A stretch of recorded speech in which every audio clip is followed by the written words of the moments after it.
Bonjour, je suis Stéphane Parent, directeur général d'Espace OBNL. Aujourd'hui, dans nos capsules techniques, on va voir les éléments de succès pour une ronde de financement participatif ou sociofinancement. Cette capsule fait la suite d'une autre capsule qu'on a tournée sur le sujet plus général où on expliquait un peu les fondements puis on décrivait c'est quoi le sociofinancement. J'ai la chance aujourd'hui d'avoir avec moi encore Elsie Lefebvre. Bonjour Elsie. Bonjour. Elsie qui se trouve à être la directrice régionale pour Montréal de La Ruche. Je vais te laisser représenter La Ruche parce que ça ne veut pas dire que les gens ont pogné la première capsule, puis après ça, on va y aller avec nos petites questions. Donc, c'est ça, La Ruche, c'est une plateforme de financement participatif, socio-financement, crowdfunding, c'est un mot qui veut dire la même chose. Donc, le principe est assez facile. Donc, c'est plusieurs personnes qui vont donner une petite contribution pour ramasser une grande somme d'argent. Ça se fait via une campagne. Donc, on fait une vidéo. Bonjour, je m'appelle Elsie, je veux financer tel aspect de mon organisation. Je souhaite amasser 15 000 $ grâce à votre participation, partagée dans vos réseaux, etc.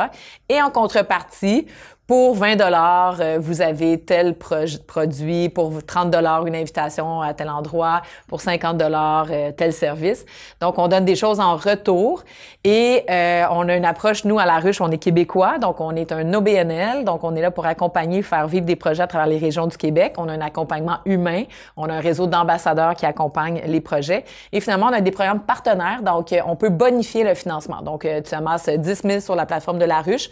Puis, on peut bonifier par des bourses ou des prêts, les campagnes. Et finalement, c'est ça. Donc, on est là pour faire naître des initiatives, que ce soit d'OBNL, privé, citoyen, etc.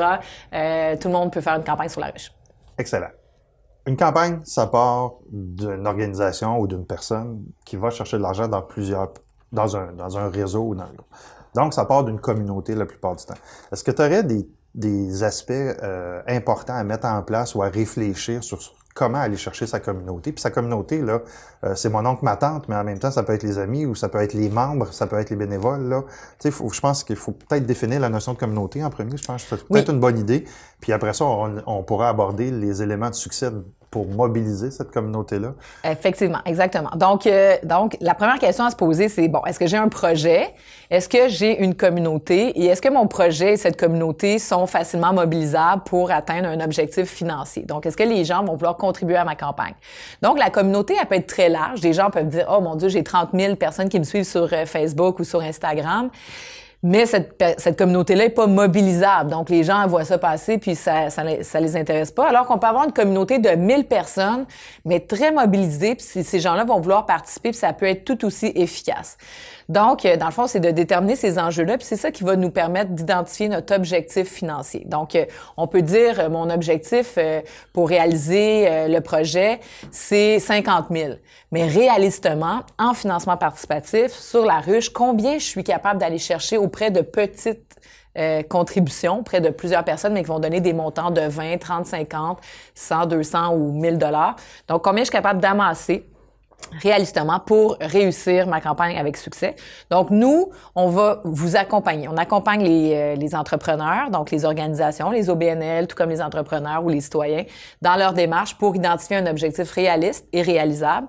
Et c'est pour ça que dans le Grand Montréal, à titre d'exemple, on a un taux de succès de 79 %. Donc, on est à près de 80 %, 4 projets sur 5 qui réussissent. Ceux qui réussissent pas, c'est-tu que les communautés sont trop petites ou c'est qu'ils mettent pas assez d'efforts? C'est qu'ils mettent pas assez d'efforts, ils sont pas préparés. Donc, tu sais, on le sait, l'argent, ça tombe pas du ciel. Non, c'est pas... C'est ça. Donc, il y a rien qui est magique dans la vie. Un arbre, là. Exactement. Donc, il y a rien qui est magique. Donc, les gens qui réussissent des campagnes, c'est qu'ils se sont bien préparés en amont. Donc, nous, on est là pour accompagner les gens avant de lancer la campagne. Parce que plus on est bien préparé avant la campagne, plus la campagne va se dérouler rondement puis qu'on va atteindre l'objectif. À La Ruche, on a une moyenne de projets de 10 000 $. Donc, notre taux de succès là, de 4 projets sur 5 est basé sur un taux moyen de 10 000 $. On fait des projets, notre plus petit projet, c'est 250 $. Ça, c'est des projets d'enfants, donc qui ont souhaité faire une campagne. On peut accompagner des enfants dans une démarche comme celle-là. jusqu'à une campagne beaucoup plus grosse, 250 000 $. C'était la clinique de super infirmières à Québec. Okay. Donc, la communauté de Québec s'était mobilisée autour d'un projet communautaire. Je pense que j'ai vu une coopérative de médecins dans le Suroît aussi. C'est ça. Donc, voilà. Donc, il y a des projets où toute une communauté, un village ou une municipalité vont se mobiliser autour d'une infrastructure plus importante. Donc, dans le Bas-Saint-Laurent, il y a une campagne qui a amassé 100 000 $ pour financer un pont sur une petite rivière. Bref. L'investissement, c'est du temps, c'est beaucoup de temps. Qu'est-ce que ça représente, puis comment on doit structurer nos semaines pour avoir du succès? Bon, c'est sûr que ça demande de la préparation. Donc, dans le fond, nous, dans notre processus d'accompagnement, d'abord, une personne va s'intéresser au financement participatif. On offre des ateliers. Donc, on recommande vraiment aux personnes de participer à l'atelier parce que là, on va donner justement, on va expliquer c'est quoi les grands principes, mais on va rentrer dans le plus concret, le comment réussir la campagne. Donc, première chose, l'atelier, c'est gratuit. On en tient à peu près aux 2 semaines. Ensuite de ça, la personne va être invitée à remplir sa campagne. Là. Sur le site de la ruche, c'est très facile. Donc, on remplit, ça prend 1 heure ou 2, on remplit les cases. Donc, c'est quoi l'organisme, c'est quoi le projet, c'est quoi le montant, etc., les contreparties. On a une vidéo à produire, donc tout dépendant de sa capacité à réaliser une vidéo rapidement ou non. Donc, il y a la vidéo à produire. Donc, et ensuite de ça, faire la liste des contributeurs potentiels. Pour déterminer l'objectif, on recommande d'identifier 80% des contributeurs avant même de débuter la campagne. Okay. Tu parles d'identifier les donateurs potentiels. On les identifie comment? Puis qu'est-ce que ça veut dire comme type de travail? Bon, c'est ça, la préparation. Donc, nous, à La Ruche, on accompagne les entrepreneurs ou les organisations, les citoyens, dès le début. Donc, ce qu'on recommande, quelqu'un qui s'intéresse à la chose, déjà tout de suite de faire un atelier. Même si on n'est pas prêt à lancer la campagne, comme ça va nous permettre tout de suite de commencer à s'outiller pour le futur. Donc, quelqu'un, normalement, là, c'est de 1 mois à 2 mois de préparation. Mais il y en a qui peuvent lancer, nous, on peut accompagner les gens à lancer une campagne en 24-48 heures. C'est quelqu'un qui a déjà fait une campagne, qui sait où s'en va, qui veut ramasser un montant relativement modeste, on peut lancer la campagne rapidement. Quelqu'un qui se lance pour la première fois ou qui a un objectif un peu plus élevé. Donc, c'est ça. On va recommander environ 1 mois, 2 mois de préparation pour une campagne qui va durer entre 40 à 65 jours environ, tout dépendant du montant financier. Alors, la première étape. Donc, on participe à l'atelier, on va expliquer comment faire, comment réaliser la campagne, les éléments clés de succès, donc quoi faire. On va insister beaucoup sur la préparation parce que, bon, dans la préparation, évidemment, on doit circonscrire le projet. Ça va être quoi le projet qu'on veut financer? Circonscrire un montant. Donc, j'ai besoin de combien? J'ai besoin de 50 000. Oui, mais réalistement, combien on peut amasser d'argent en sollicitant son entourage et un réseau relativement de très près de soi jusqu'à plus loin. Donc, un objectif réaliste, le nombre de jours de campagne. Ensuite de ça, qu'est-ce qu'on va donner en retour? Donc, pour 20 $, qu'est-ce qu'on va donner? Pour 30 $, qui est le montant qui revient le plus fréquemment. Donc, les gens vont facilement donner 30 $, c'est le montant qui revient le plus souvent, le plus facile à mobiliser. Donc, pour 30 $, il doit nous en rester le plus possible au bout de la ligne dans nos poches parce qu'on veut pas donner nécessairement un bien qui vaut la valeur de 30 $ parce qu'on veut avoir des fonds pour réaliser notre projet. Donc, on va identifier tous ces éléments-là. Et donc, ça, c'est les premières étapes. Alors, il y a l'atelier. Ensuite de ça, la personne est invitée à ouvrir son projet sur la ruche. C'est assez simple. Donc, en 1 heure ou 2, on est capable de construire la page. Dans le fond, on remplit des cases. Donc, c'est quoi le projet, le montant, etc. C'est assez facile. Et ensuite, on informe les gens de la ruche que notre projet est en préparation. Donc là, nous, on va faire des rétroactions. Donc, on va faire des commentaires. Donc, mais vous êtes toujours maître, les gens sont toujours maîtres de leur propre campagne. Donc, nous, c'est des suggestions, c'est des recommandations. C'est la personne à dire, regardez, moi, je sais ce que je veux faire, c'est comme ça que je m'en vais, puis je veux lancer ma campagne demain. Mais nous, en 24-48 heures, on met la campagne en ligne. Donc, c'est pas à nous de déterminer si oui ou non, c'est réalisable, c'est réaliste. Le succès reste une responsabilité de exact. Puis c'est ça aussi, tu sais. Donc, l'idée, c'est que tout le monde a accès à faire des campagnes. Puis c'est pour ça que c'est né aussi. C'est des gens qui se faisaient dire non par d'autres institutions. Puis c'est dire, bon, ben tu sais, regardez, moi, je vais démontrer par moi-même que je suis capable.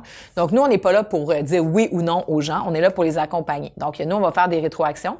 Donc, tout dépendant du niveau de confiance de la personne qui fait le projet, on va faire des rétroactions. Quand la page est belle, On propose la cellule avec nos ambassadeurs. Donc, ce sont des personnalités, des directeurs d'OBNL, des vice-présidents d'entreprise, des gens qui ont lancé des compagnies, des avocats dans les grands bureaux, des comptables et tout ça. Donc, des gens qui ont une certaine expérience qui vont commenter, donner des conseils pour aider, et non pas pour diminuer le projet, pour aider la personne à réussir sa campagne de financement. Et ça ressemble un peu à une formule, un peu les dragons, là. Donc, on a un pitch, on a 30 minutes à soi. C'est très apprécié. Ça aide beaucoup les entrepreneurs. Puis après, quand la personne est prête, on lance la campagne. Une fois que c'est lancé. Oui. Normalement, c'est dans une durée de temps limitée. C'est ça. C'est quoi une semaine, normalement, là, pour que ça fonctionne, là, puis que ça fonctionne bien, là, la semaine type demande quoi pour le promoteur ou la personne qui a l'initiative? Ben c'est ça. C'est sûr que plus la campagne est préparée en amont, donc... Parce que je pense pas qu'on lance ça dans le ciel puis on fait non, plus rien pendant... au contraire, il y a des choses bien précises à faire. C'est ça, c'est là où on voit, tu sais, je le mentionnais, on a 80% de taux de succès dans le Grand Montréal. C'est parce que les gens sont outillés puis vont lancer les campagnes. Si vous allez sur la plateforme ou sur la plupart des grandes plateformes, vous allez voir, c'est assez surprenant. C'est soit un succès, donc 100% et plus, ou 0%. Ouais, il y a des gens qui ont même pas mobilisé leur conjointe, leur ami, leur père-mère, donc ils ont fait aucune espèce de mobilisation. Et ça, c'est la clé du succès. C'est que il y a un mythe quand même que les gens vont dire, ah, je mets ça sur les réseaux sociaux, puis oh, ça part viral. Mais non, il y a une sollicitation en mode, entre guillemets, traditionnel à faire. Donc, avant de lancer la campagne, moi, ce que je recommande aux gens, c'est de prendre un fichier Excel et là, de faire des colonnes. Donc, dans le cercle des contributeurs, on part, ça va être les amis et la famille. Ensuite de ça, c'est les gens qui gravitent autour du projet. Puis ensuite de ça, c'est les autres, les futurs clients. Et là, c'est quand ça devient viral. Il y a des gens qui vont jamais réussir, et la plupart des gens, en fait, je vous dirais, vont jamais réussir à ce que la campagne devienne virale. Donc, vont rester relativement, somme toute, dans leur cercle à eux. Mais ces gens-là qui vont donner dans le cercle auraient jamais donné si la campagne n'avait pas eu lieu. Je donne un exemple. Moi, j'ai un ami qui me parle depuis 2-3 ans d'un projet qu'il veut lancer. Mais j'irai pas chez Jean Coutu acheter une carte et mettre 50 $ dans la carte pour lui donner. Mais tu sais, à chaque fois que je le vois, je suis comme, hey, comment ça avance ton projet? Est-ce que ça va bien? Tout ça. Mais le jour où il lance une campagne, ça devient tangible et concret. Et là, on peut se permettre de mobiliser les gens. Donc, il y a la campagne, quand tu disais au début, qu'est-ce qui se passe? C'est que dans le premier 0 à 24, 48, 72 heures, on doit, si possible, et en tout cas, c'est très recommandé, faire monter l'objectif de campagne à 20, 30, 40% dans les premières heures. Donc là, ça signifie qu'on a pris un fichier Excel, puis là, on a mis famille, amis.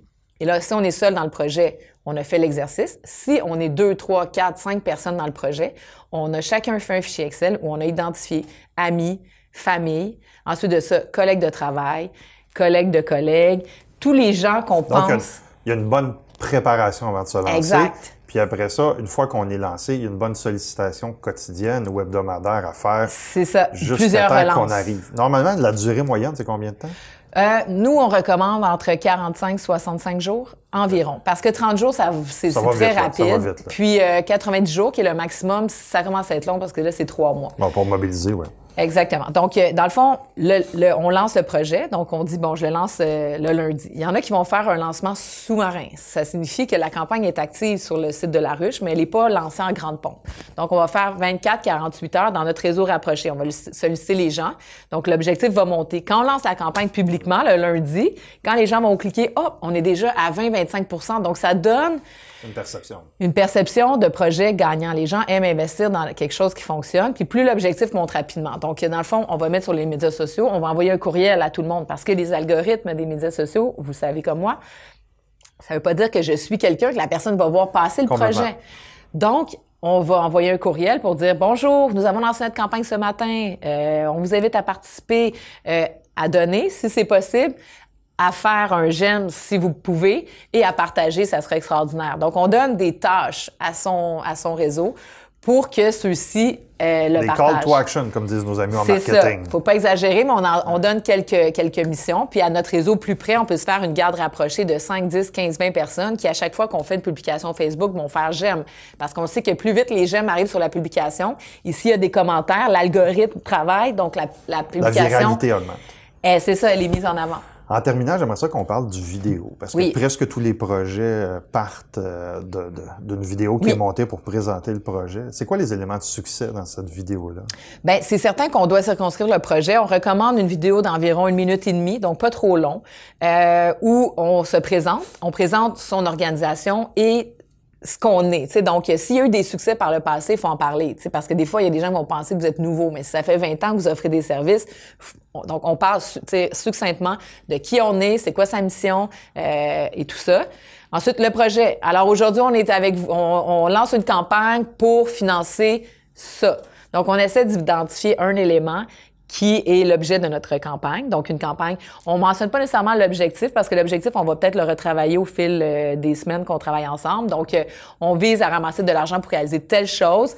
Alors, participez en grand nombre, partagez. Votre contribution, même petite, peut faire la différence parce que l'idée, c'est ça. C'est plusieurs petites contributions de 20 $. Ben, tu ramasses un 100 $ et tu sais, puis c'est comme ça que oui, c'est la base, vraiment.